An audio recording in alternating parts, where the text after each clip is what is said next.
Welcome students, कैसे हैं आप सभी लोग। आपका अपने चैनल क्विक स्मार्ट टिप्स में बहुत बहुत स्वागत है। जैसा कि हमारी सीटेट साइंस की रिवीजन सीरीज चल रही है और जिसमें आज हमारा पार्ट 8 है और हम बहुत ज़्यादा इम्पोर्टेंट 15 क्वेश्चन पेडागोजी के देखने वाले हैं जो आपके जनवरी 31 को होने वाले सीटेट में पेडागोजी के क्वेश्चन सॉल्व करने में बहुत ज़्यादा मदद करेंगे और आप इस अप्रोच के साथ वहाँ पर आंसर कर पाएंगे जब आप इन 15 क्वेश्चन को देख लेंगे। फर्स्ट क्वेश्चन शुरू करते हैं। Which of the following is are developed by science. निम्नलिखित में से किसका विकास विज्ञान के द्वारा हो सकता है। ये कह रहे हैं कि कौन सी चीज़ें हैं, कौन सी चीज़ें बच्चों के अंदर डेवलप होती हैं जब हम उन्हें विज्ञान का शिक्षण देते हैं। ठीक है, सबसे पहले है इक्विटी, निष्पक्षता। दूसरा क्या है, साइंटिफिक एटीट्यूड, साइंटिफिक टेम्पर और है एक स्टैटिक माइंडसेट। देखिए, साइंटिफिक एटीट्यूड, वैज्ञानिक दृष्टिकोण तो आंसर बिल्कुल होगा। हमारा मेन पर्पस ही यही होता है कि बच्चा कैसा सोचे, वैज्ञानिक दृष्टिकोण से सोचे। मतलब अगर पंखा भी चल रहा है तो उसमें भी बच्चा ये सोचे कि ये हवा क्यों दे रहा है। समझ रहे हैं। तो बच्चे का वैज्ञानिक दृष्टिकोण होना तो सबसे ज़्यादा इंपॉर्टेंट होता है साइंस में। तो बी ऑप्शन तो बिल्कुल सही होगा। अब अगर मैं ऑप्शन नंबर 3 देखूं और ऑप्शन नंबर 4 देखूं जो आंसर वाले हैं जिनमें हमें आंसर देना है, वहां पर बी कहीं नहीं दे रखा। तो हमारा 3 और 4 तो ऑप्शन आंसर नहीं होगा। तो अब हमारा आंसर क्या बचा, या तो फर्स्ट ऑप्शन सही होगा या हमारा सेकंड ऑप्शन सही होगा। अब इसमें जो बाहर हो जाएगा वो क्या बाहर होगा, स्टैटिक माइंड सेट, स्थायिक मानक प्रकृति। यहाँ पर हम बच्चे को स्टैटिक नहीं करते, एक चीज़ पर स्थिर नहीं करते, क्योंकि विज्ञान में क्या होता है, चीज़ें बदलती रहती हैं तो स्थिर तो हो ही नहीं सकता। तो स्टैटिक माइंड सेट हम यहाँ पर नहीं करते बच्चे का।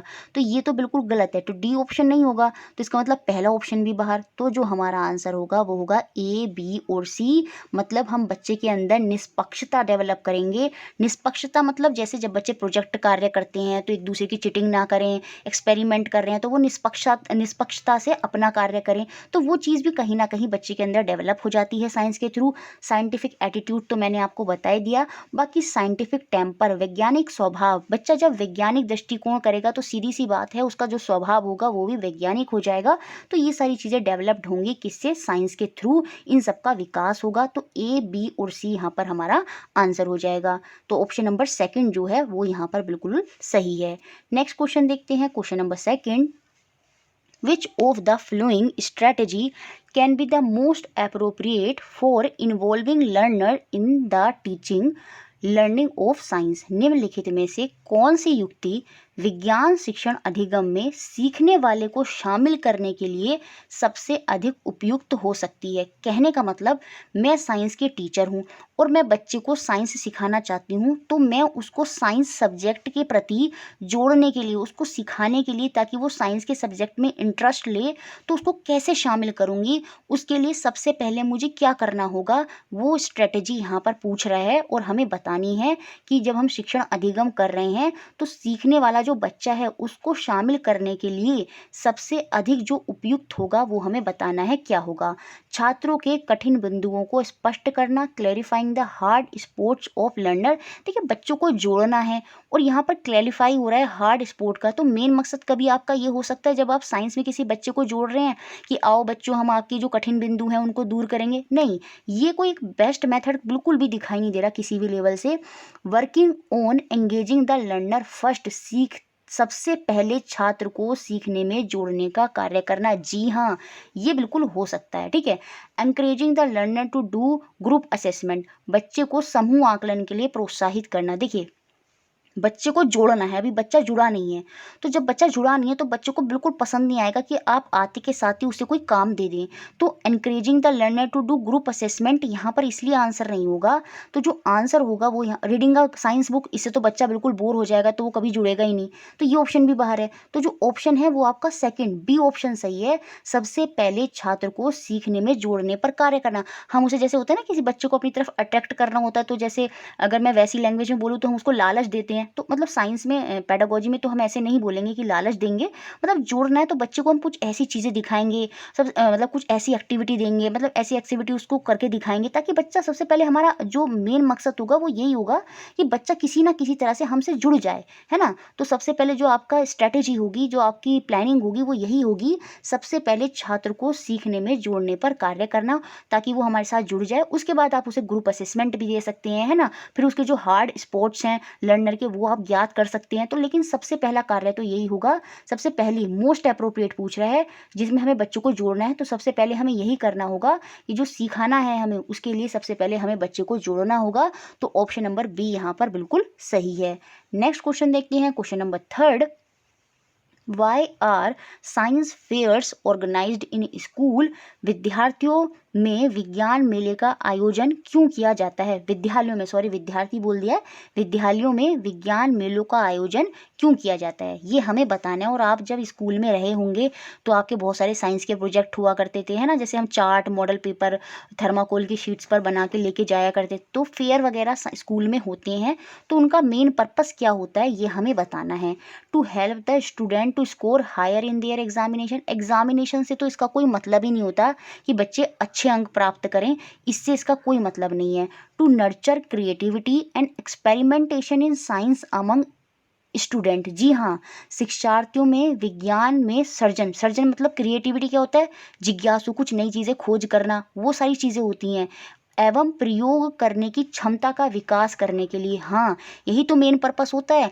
हम फेयर साइंस की क्यों लगाते हैं? बच्चे क्या करते हैं, घर से बेस्ट अपने जो प्रोजेक्ट होगा उसमें सोचेंगे कि मैं इसमें क्या क्या ऐसा प्रोजेक्ट मैं अपना बनाऊं ताकि जो मेरा प्रोजेक्ट है वो सबसे अच्छा लगे। तो वहाँ पर बच्चे कुछ सोच रहे हैं, क्रिएटिविटी, अलग अपना माइंड सेट लगा रहे हैं वहाँ पर, और एक्सपेरिमेंट भी करके देख रहे हैं। जैसे बहुत से मॉडल बनाते हैं ना कि जैसे लाइट जल रही है उनमें, है ना, ट्रेन चल रही है, मतलब अलग अलग ऊर्जा से स्रोत करके दिखा रहे हैं कि कैसे सोलर एनर्जी होगी, ये सारी चीज़ें हैं। तो वहाँ पर बच्चे क्या होते हैं, क्रिएटिविटी, एक्सपेरिमेंट, वो सारी चीज़ें ऑटोमेटिक बच्चे के अंदर डेवलप हो जाती हैं। और इसीलिए ही साइंस फेयर्स जो होते हैं, जो विज्ञान के मेले होते हैं, उनको ऑर्गेनाइज कराया जाता है। तो ऑप्शन नंबर बी ही यहाँ पर बिल्कुल सुटेबल होगा। बाकी देख लेते हैं। To evaluate student on the basis of their performance. बच्चों का मूल्यांकन करना है। मूल्यांकन के लिए तो आप क्लास में भी कर सकते हैं बच्चे का मूल्यांकन। फेयर तो एक बहुत बड़ी चीज़ है, तो खाली मूल्यांकन के लिए वो फेयर नहीं होगा। To prepare student for higher education. बच्चे को उच्च शिक्षा के लिए तैयार करना, ये तो बिल्कुल नहीं होगा। तो ऑप्शन नंबर बी ही यहाँ पर बिल्कुल बेस्ट है। नेक्स्ट क्वेश्चन देखते हैं, question number 4। Which one of the following is an important aim of learning science? निम्नलिखित में से कौन सा विज्ञान अधिगम का एक महत्वपूर्ण उद्देश्य है? ये हमें बताना है कि जब हम बच्चे को विज्ञान का शिक्षण दे रहे हैं तो उसका एक महत्वपूर्ण उद्देश्य क्या होगा, ये यहाँ पर बताना है। To collect the information of science content. Content की जब भी बात आ जाए वो ऑप्शन सही नहीं होगा। खाली विषय वस्तु की जानकारी को एकत्रित करना, उससे क्या होगा, उससे कुछ नहीं होगा। बच्चे से हम ये कह देंगे आप इसकी डेफिनेशन यहाँ से ले आओ, उसका वो कंटेंट वहाँ से उठा लाओ, तो उस चीज़ से कुछ होगा थोड़ी ना। बच्चा कंटेंट इकट्ठा कर लेगा, लेकिन वो एक एम नहीं होना चाहिए साइंस में। उससे बच्चे के अंदर कुछ भी क्रिएटिविटी या कुछ भी अलग जो है वो डेवलप नहीं होगा, तो ये एम नहीं होगा। ठीक है। To imbibe the value of honesty, integrity and cooperation among learner. अध्ययनकर्ता जो होते हैं उनमें ईमानदारी, अखंडता और सहयोग के मूल्य की प्राप्ति देखते हैं। ये सही होगा नहीं होगा और ऑप्शंस के हिसाब से पहले। To help the fellow colleague in getting knowledge of science. अपने सहपाठियों को विज्ञान का ज्ञान अर्जित करने में सहायता करना, बिल्कुल नहीं। और बच्चों को ज्ञान, विज्ञान का ज्ञान कौन सिखाएगा? टीचर सिखाएगा, कोई स्टूडेंट थोड़ी सिखाएगा। ये थोड़ी होगा कि मेन ऑब्जेक्टिव की बच्चा जो है अपने दोस्तों को जो उसने ज्ञान है, जो विज्ञान है ना, वो अर्जित करने में उनकी सहायता करेगा कि भाई साइंस ऐसे ऐसे होती है। वो काम बच्चा थोड़ी करेगा। तो ये मेन ऑब्जेक्टिव थोड़ी होता है टीचर का कि दूसरे बच्चे को वो सिखा पाए। ये ऑब्जेक्टिव यहाँ पर नहीं होगा। विज्ञान का ज्ञान अर्जित करना, to get knowledge of science, खाली विज्ञान का ज्ञान अर्जित करना, यहाँ पर आंसर नहीं होगा मुझे लग रहा है। एम यहाँ पर जो हो जाएगा फिर इसके हिसाब से ऑप्शन नंबर बी ही बिल्कुल सही हो जाएगा। क्योंकि to get knowledge of science, खाली साइंस की नॉलेज प्राप्त करना अच्छा नहीं होता। उसको कैसे आप अपनी ज़िंदगी में प्रयोग कर रहे हैं, वो मेन एम होता है। अर्जित तो कर लिया लेकिन उसका प्रयोग ही नहीं किया तो वो एक एम नहीं होगा। तो इस हिसाब से to imbibe the value of honesty, integrity and cooperation among learner. अब आप कहेंगे ये तो मोरल का है तो साइंस में कैसे? अब देखिए यहाँ पर भी वही चीज़ आ गई, इंटीग्रिटी, अखंडता। इंटीग्रिटी मतलब सब बच्चे, देखो बच्चे क्या करते हैं साइंस में, प्रोजेक्ट करते हैं, है ना, एक्सपेरिमेंट करते हैं, तो वहाँ पर सारे बच्चे मिलकर करते हैं ना, ग्रुप असेसमेंट होते हैं, यहाँ पर प्रोसेस स्किल होते हैं, है ना। तो ये सारी चीज़ें क्या होते हैं, बच्चे ग्रुप में करते हैं। तो इंटीग्रिटी, बच्चों के अंदर अखंडता हो, भेदभाव ना हो, वो सारी चीज़ें साइंस में होंगी। ठीक है, कोऑपरेशन, और जब कोई एक्सपेरिमेंट करना है, कोई भी प्रोसेस स्किल से कोई भी एक्टिविटी करनी है तो बच्चे सब साथ में ही होंगे, तो उनके अंदर कोऑपरेशन होना चाहिए, है ना, सहयोग की वो होनी चाहिए कि एक दूसरे का सहयोग कर रहे हैं, है ना। तो ये सारी ऑनेस्टी, ईमानदारी होनी चाहिए। ऐसा नहीं है कि एक्सपेरिमेंट, लैब कितनी बड़ी होती है, सारे बच्चों को थोड़ी देख सकता है टीचर, तो बच्चे ऐसा नहीं कि एक्सपेरिमेंट एक दूसरे का कॉपी कर रहे हैं। तो वो सारी चीज़ें साइंस में जो है ना कहीं इंपॉर्टेंट हैं। तो ये एम हो सकता है जब हम साइंस की लर्निंग करा रहे हैं बच्चे को, ताकि जो बच्चा है ना जब कोई भी एक्टिविटी करे तो वो ऑनेस्टी से करे, इंटीग्रिटी से करे और सहयोग के साथ करे। तो ऑप्शन नंबर बी इस हिसाब से यहाँ पर बिल्कुल सही है, और सीटेट ने भी ऑप्शन नंबर बी को ही सही माना है। नेक्स्ट क्वेश्चन देखते हैं, question number 5। The continuous and comprehensive evaluation in science means, विज्ञान में मूल्यांकन में सतत एवं समग्र मूल्यांकन का क्या अर्थ है? यहाँ पर एक वर्ड जोड़ दिया है साइंस, याद रखिए। बहुत से बच्चे सीडीपी के अकॉर्डिंग इसका आंसर दे देंगे। कंटिन्यूअस और कॉम्प्रिहेंशन इवैल्यूएशन की जब बात होती है तो वहाँ पर दो टाइप के आकलन आ जाते हैं, सम्मेटिव और फॉर्मेटिव, अंतिम एवं रचनात्मक। फॉर्मेटिव में क्या होता है, बच्चे का बीच बीच में आकलन करते रहते हैं हम, जैसे क्लास के बाद आकलन, एक हफ्ते में बीच बीच में आकलन कि बच्चा कहाँ कमज़ोर है कहाँ वीक है, हैंड टू हैंड उसको देखते हैं, हैंड टू हैंड ठीक करते रहते हैं। तो फॉर्मेटिव असेसमेंट वो है। सम्मेटिव असेसमेंट अंतिम क्या होता है, जैसे बच्चे के जो टेस्ट होते हैं, एनुअल, हाफ ईयरली वगैरह होती हैं, वो सम्मेटिव असेसमेंट होता है। तो जो कंटिन्यूअस और कॉम्प्रिहेंसिव इवैल्यूएशन होता है उसके अंदर ये दोनों ही आते हैं, सम्मेटिव और फॉर्मेटिव असेसमेंट। तो ये आंसर यहाँ पर होगा नहीं, क्यों? क्योंकि यहाँ पर साइंस के पर्सपेक्टिव में पूछ रहे हैं आंसर। तो साइंस के पर्सपेक्टिव में जो कंटिन्यूअस और कॉम्प्रिहेंसिव इवैल्यूएशन, जो हम बच्चे का मूल्यांकन करेंगे वो किस बेसिस पर करेंगे, उसकी routine activities and exercises to assess learning, अधिगम के आकलन के हेतु सामान्य गतिविधियां और अभ्यास, कि बच्चे ने साइंस में जो सीखा है वो एक्टिविटी कैसे कर रहा है, उनको कैसे प्रयोग कर रहा है, उन सब के बेसिस पर ही हम बच्चे का आकलन करेंगे, बच्चे का इवैल्यूएशन करेंगे, बच्चे का मूल्यांकन करेंगे। तो ऑप्शन नंबर बी जो है यहाँ पर बिल्कुल सही हो जाएगा इन टर्म्स ऑफ साइंस। ठीक है, नेक्स्ट क्वेश्चन देखते हैं अब हमारा question number 6। Why which of the following strategy meaningful clarification on the concept of reflection of light can be given। निम्न में से कौन सी युक्ति के द्वारा प्रकाश के परावर्तन की संकल्पना का अर्थवान स्पष्टीकरण दिया जा सकता है? अगर आपको बच्चे को concept of reflection of light समझाना है तो कौन सा बेस्ट मेथड होगा, मीनिंगफुल स्ट्रेटजी होगी, ये हमें यहाँ पर बतानी है। Chart showing the reflection of light, ये तो बिल्कुल बेकार होगा। चार्ट के माध्यम से तो बच्चा समझ ही नहीं पाएगा, क्योंकि ये 3D चीज़ है और 3D के लिए खाली चार्ट से काम नहीं चलेगा। तो प्रकाश के परिवर्तन को दिखाया हुआ चार्ट के थ्रू बच्चा समझ जाएगा, आपको खुद लगता है? नहीं समझेगा। तो ये मीनिंगफुल स्ट्रेटजी नहीं होगी। Observing reflection of light on white paper screen by the learner and drawing conclusion, ये हो सकता है कि सीखने वाले के द्वारा सफ़ेद कागज के पर्दे पर प्रकाश के परावर्तन का अवलोकन करना।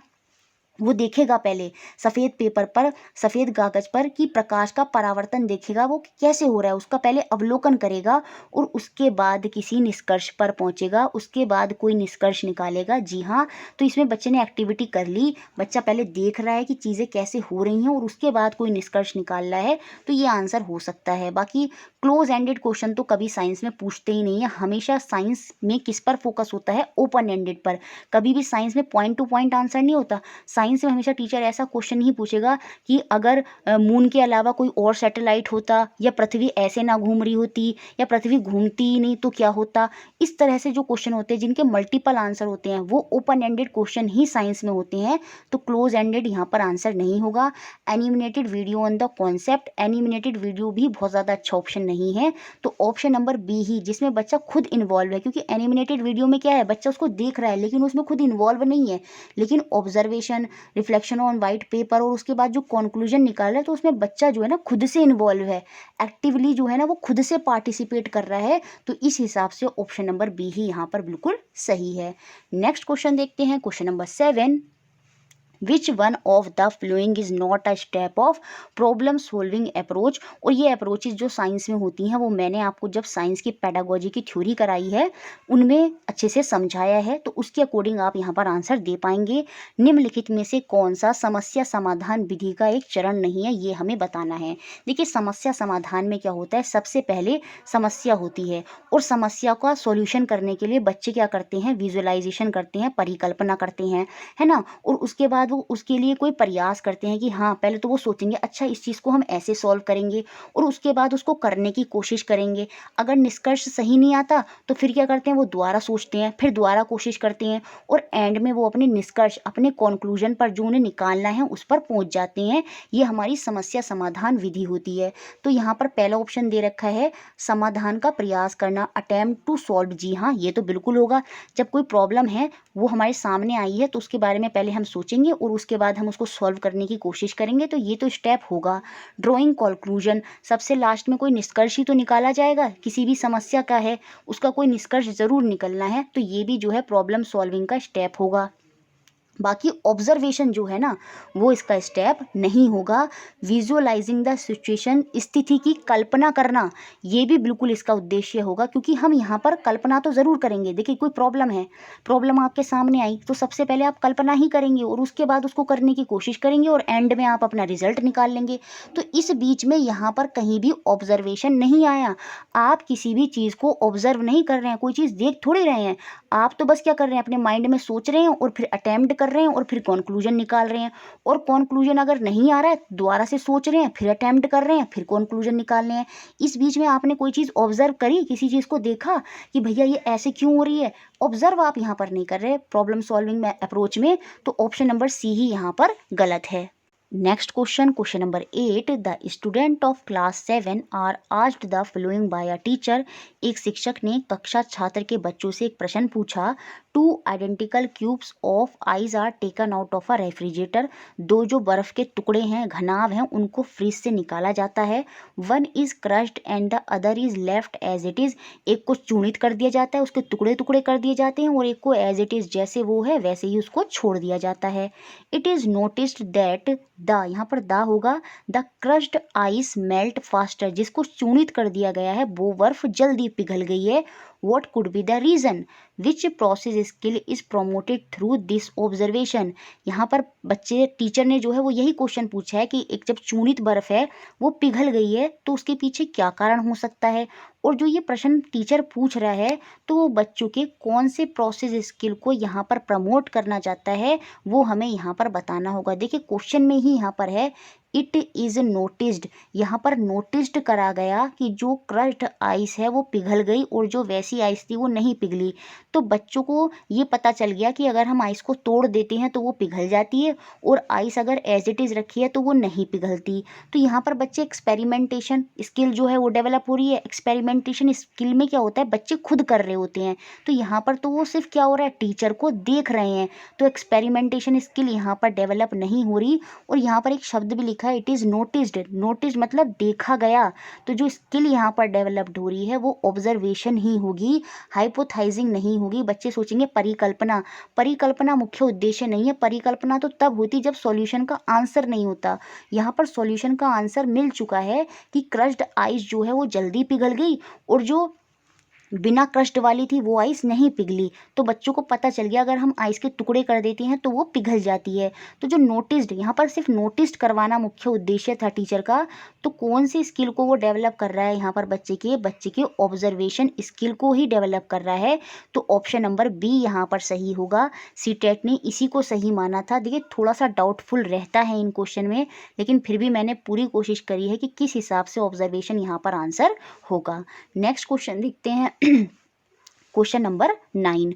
You went your class 6 student to figure out the property of solubility of salt in water। can be used to separate a mixture of sand and salt.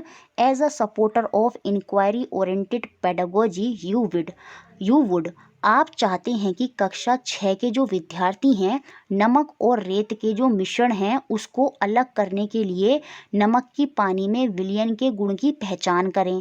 तो प्रति प्रश्नक उन्मुख शिक्षण के समर्थक होने के नाते आप क्या करेंगे, इन चारों में से बेस्ट मेथड क्या होगा। विद्यार्थियों को रेत और नमक का जो मिश्रण है वो उपलब्ध कराएंगे, उन्हें पृथक करने की जो विविध विधियां हैं उन पर सोचने के लिए कहेंगे उनसे, और उन्हें अपने विचार आजमाने में सहायता करेंगे। ठीक है, दूसरा क्या है, पहले मिश्रण को पृथक करने की विधियां जो हैं उनको समझाएंगे और उसके बाद जो है रेत और नमक के जो मिश्रण हैं उनको पृथक करना जो है वो आप उनको समझाएंगे। तीसरा ऑप्शन क्या है, पहले विद्यार्थियों को उन विभिन्न विधियों के बारे में परिकल्पना करने को कहेंगे जिनसे रेत और नमक को अलग किया जा सकता है, और उसके बाद हम विस्तृत स्पष्टीकरण के बाद उन्हें सही उत्तर तक लेकर जाएंगे। चौथा ऑप्शन क्या है, रेत और नमक के मिश्रणों को लेंगे, उनको पृथक किया जाना कैसे पृथक करेंगे वो उनको दिखाएंगे, और उसके बाद बच्चों से स्वयं पुनरावृत्ति उनको खुद से रिपीट करने के लिए बोलेंगे। देखिए, रिपीटिशन साइंस में अच्छा नहीं होगा, उसमें बच्चे के अंदर एक हैबिट आ जाएगी कि देखकर करने की, और वहाँ पर वो खुद अपने अपने आप से जो सोचना होता है ना वो नहीं सोच पाएगा। तो ऑप्शन नंबर 4 तो अच्छा मेथड नहीं है। देखिए, take a mixture of sand and salt, ये रिपीट वाला मेथड तो यहाँ से फिर बाहर हो गया, और इसके अकॉर्डिंग बाकी 3 ऑप्शन में जो सबसे बेस्ट है वो ऑप्शन नंबर 3 है। आस्क स्टूडेंट टू हाइपोथाइज, परिकल्पना करने के लिए बोलेंगे हम कि क्या अलग अलग तरीके हो सकते हैं सैंड और सोल्ट को सेपरेट करने के लिए, क्योंकि वहाँ पर बच्चे खुद से करेंगे, खुद परिकल्पना करेंगे और खुद सोचेंगे, फिर टीचर को बताएंगे, और टीचर फिर क्या करेगा, उनका एक्सप्लेनेशन करेगा जो बच्चे सोच रहे हैं, और उस एक्सप्लेनेशन के माध्यम से ही वो क्या करेगा, उनको करेक्ट आंसर तक लेकर जाएगा, और ये बहुत अच्छी अप्रोच होगी। तो इस हिसाब से ऑप्शन नंबर 3 यहाँ पर सबसे बेस्ट होगा। Next question, question number 10, which one of the following is a step of analogy strategy in science, निम्नलिखित में से कौन सा विज्ञान में अनुरूपता विधि का एक चरण है। देखिए, एनालॉजी स्ट्रेटेजी क्या होती है, अनुरूपता क्या होती है, दो चीज़ों को एक जैसा करके बताने के बाद हम किसी तीसरी चीज़ को समझाते हैं। जैसे इंग्लिश में एनालॉजीज होती थी ना, जैसे हम बोलते हैं life is like a chocolate, तो हमने लाइफ और चॉकलेट को एक साथ जोड़ दिया और फिर कुछ चीज़ को समझाने की कोशिश करी है, तो वही आपकी एनालॉजी स्ट्रेटेजी होती है। तो हमें बताना है कौन सा स्टेप है हमारा एनालॉजी स्ट्रेटेजी का विज्ञान में। ठीक है, तो यहाँ पर देखिए, दो इस ऑप्शन को समझाने के बाद या इस एनालॉजी स्ट्रेटेजी को समझाने के बाद यहाँ 2 ऑप्शन आएंगे, इंटरलिंकिंग कॉन्सेप्ट या फिर मैप सिमिलरिटी, अवधारणाओं को एक दूसरे से जोड़ना या समानताओं का चित्रण। देखिए, अवधारणा जो कॉन्सेप्ट है उसमें क्या हो जाएगा, थ्योरीज को एक साथ जोड़ना, तो वो अवधारणाएं जैसे डेफिनेशंस वगैरह यहाँ पर आ जाएंगी, उनको जोड़ना तो ज़्यादा अच्छा नहीं होगा। मैप सिमिलरिटी, समानताओं का चित्रण ही जो है एनालॉजी स्ट्रेटेजी में एक स्टेप होगा, क्योंकि जैसे life is like a chocolate तो हमने उसकी उससे समानता कर दी, तो समानताओं का चित्रण ही एनालॉजी स्ट्रेटेजी होती है, तो वही साइंस में भी स्टेप हो जाएगा मैप सिमिलरिटी। तो ऑप्शन नंबर डी यहाँ पर सही है। Next question, question number 11, the following is an extended activity given in class 8th NCERT book. NCERT की बुक में एक गतिविधि दी गई है। देखिए, क्वेश्चन देखने में बड़ा है ये, लेकिन इतना टफ नहीं है। ठीक है, और अगर आपको वीडियो अच्छी लग रही है तो प्लीज़ लाइक ज़रूर कर दें। देखिए, choose any 5 families of your neighbourhood, आपके जो आस पड़ोस के 5 परिवार को चुनिए और इंक्वायर करें whether their energy consumption has increased और डिक्रीज्ड इन लास्ट 5 ईयर, पिछले 5 सालों में जो ऊर्जा का उपभोग करना है, कंजप्शन है, वो उनका बढ़ा है घटा है, जैसे कोल, गैस, इलेक्ट्रिसिटी, पेट्रोल, केरोसिन, इन सब को लेकर। और साथ में ये भी देखें कि उन्होंने अब तक क्या मेज़र लिए हैं to they have taken to have adopted to conserve energy, ऊर्जा की बचत के लिए अभी तक उन्होंने क्या क्या मेजर्स लिए हैं, क्या क्या स्टेप उठाए हैं, इनका भी पता लगाएं। What is the advantage of doing an extended activity like the above, ऐसी गतिविधि कराने से क्या लाभ होगा, ये क्वेश्चन टीचरों से पूछा जा रहा है, और इसके विषय में कुछ टीचरों ने अपने आंसर दिए हैं, और हमें बताना है कौन सा आंसर सबसे बेकार है, सबसे कम उपयुक्त उत्तर कौन सा है। ये एक्टिविटी कराई गई है और टीचरों से फिर राय ली जा रही है कि इस तरह की एक्टिविटी करानी चाहिए या नहीं चाहिए, तो टीचर उसमें अपने अपने आंसर दे रहे हैं, और हमें बताना है कौन सा आंसर सबसे बेकार है। ऐसी गतिविधियाँ this activity help student to go beyond text book and find answer for themselves. जी हाँ, ऐसी जो गतिविधियाँ हैं शिक्षार्थियों को पाठ्य पुस्तक से परे ले जाएंगी और खुद से उत्तर खोजने में सहायता करेंगी। तो ये तो सही है, ये उत्तर तो सही दिया है टीचर ने। ऐसी गतिविधियाँ शिक्षार्थियों को आत्मविश्वासी बनाने और स्वयं खोजने में सहायता करती हैं। Such activity help student become confident and learn to inquire themselves. जी हाँ, जो बच्चे खुद से अपने आप को प्रदर्शित नहीं कर पाते, है ना, वो सारी चीज़ें इन एक्टिविटी के माध्यम से बच्चे कर पाएंगे और स्वयं से खोजेंगे। ये बात भी सही बोली है।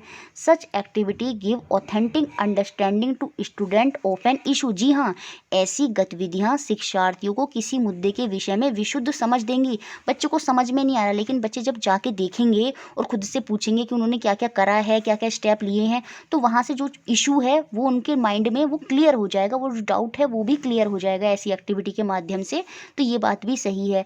Such activity make a good homework task. ऐसी गतिविधियाँ अच्छा गृह कार्य हैं। यही सबसे बेकार आंसर होगा। ये कोई गृह कार्य के पर्पज से नहीं है कि बच्चे को बस होमवर्क दे दिया, निपटाना है। जी नहीं, बच्चे की साइंटिफिक डेवलपमेंट करना है, उन बेसिस के लिए गतिविधियाँ हैं। तो ऑप्शन नंबर 4 जो है वही सबसे बेकार आंसर है टीचर का, इसलिए आंसर यहाँ पर ऑप्शन नंबर 4 होगा। Next question, question number 12, which one of the following assessment strategy is most appropriate to assess the experimental skill of student in a science classroom.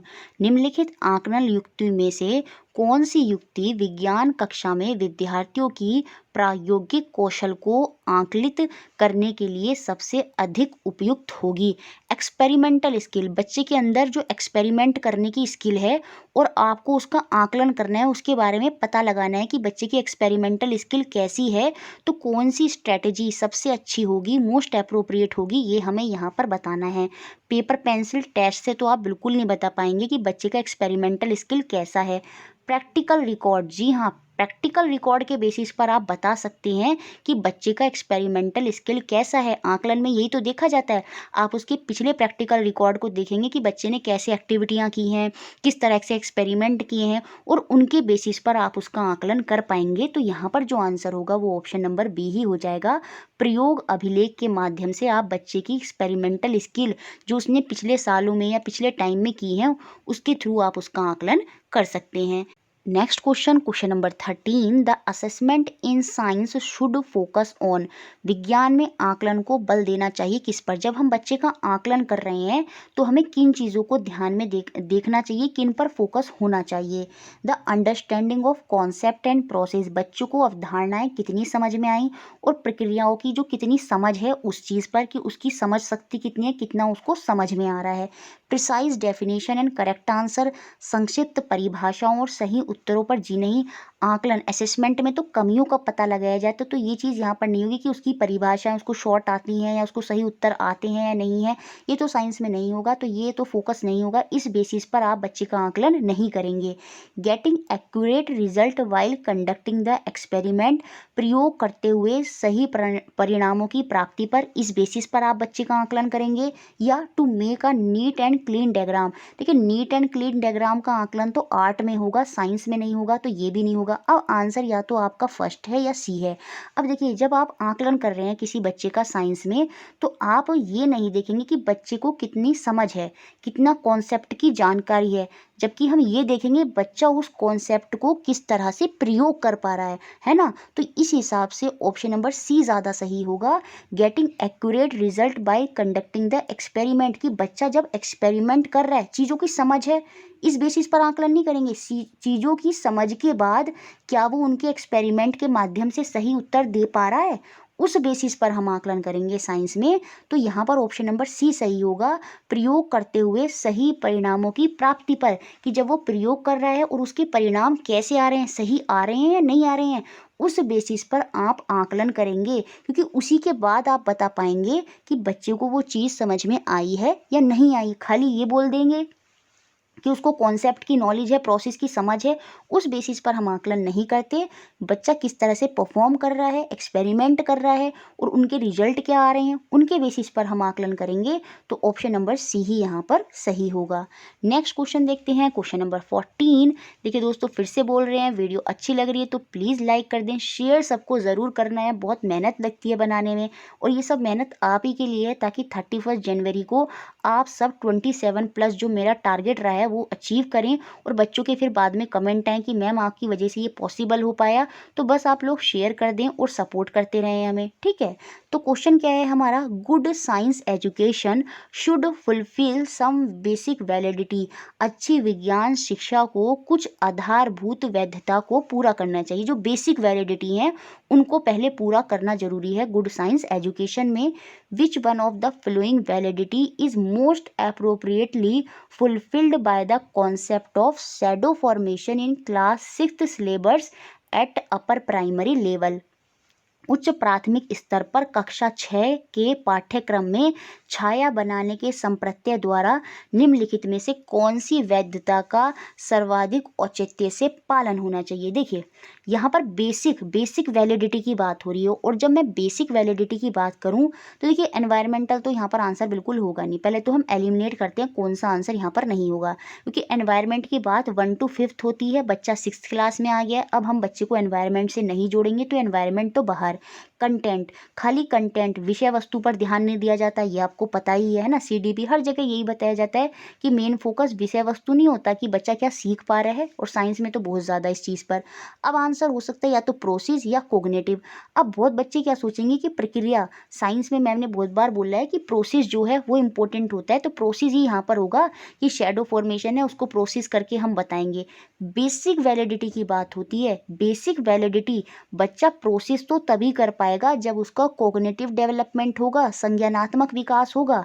तो यहाँ पर जो आंसर होगा वो ऑप्शन नंबर डी होगा, क्योंकि पूछा क्या है कि basic validity good science education में कौन सी होनी चाहिए, वो आपकी संज्ञानात्मक ही होनी चाहिए। क्योंकि जब तक बच्चे को वो चीज़ पता नहीं होगी, उसके संज्ञान में नहीं होगी, तब तक वो प्रोसेस नहीं कर पाएगा। तो बेसिक वैलिडिटी के अकॉर्डिंग आधारभूत जो वैधता है वो आपकी संज्ञानात्मक ही है, कॉग्निटिव है। क्योंकि जब 6th क्लास में बच्चा आ गया है तो अब हम ये नहीं कि खाली सिर्फ एनवायरनमेंट या चीज़ों को बताकर, अब हम उसके कॉग्निटिव चीज़ों को उसके माइंड में डालेंगे। वो चीज़ हमारा बेसिक होगा कि पहले बच्चे के दिमाग में चीज़ों को लाया जाए और उसके बाद वो प्रोसेस करेगा आगे। तो कॉग्निटिव ही यहाँ पर आधारभूत होगा। इस हिसाब से ऑप्शन नंबर डी यहाँ पर बिल्कुल सही है।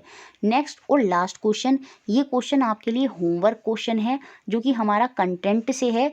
Choose the odd one from the flowing option. 2 बार ये क्वेश्चन आया है अलग अलग तरीके से, तो मुझे कमेंट बॉक्स में आप आंसर बताएंगे। बाकी नेक्स्ट वीडियो में इसका आंसर हम देखेंगे। निम्न में से कौन सा भिन्न है उसका चयन करना है। Thin layer of fat under the skin, यहाँ पर पोलर बियर की बात हो रही है। किसकी बात हो रही है? पोलर बियर की बात हो रही है और उसके कुछ फीचर दिए हैं और हमें बताना है यहाँ पर कौन सा उसका फीचर नहीं है। तो कमेंट बॉक्स में आप मुझे आंसर बताएंगे इसका क्या होगा। बाकी नेक्स्ट वीडियो में तो हम इस क्वेश्चन को देखेंगे। बाकी वीडियो अच्छी लगी है लाइक, सब्सक्राइब और शेयर, और इसी तरह हमारे साथ जुड़े रहना है। Thank you for watching.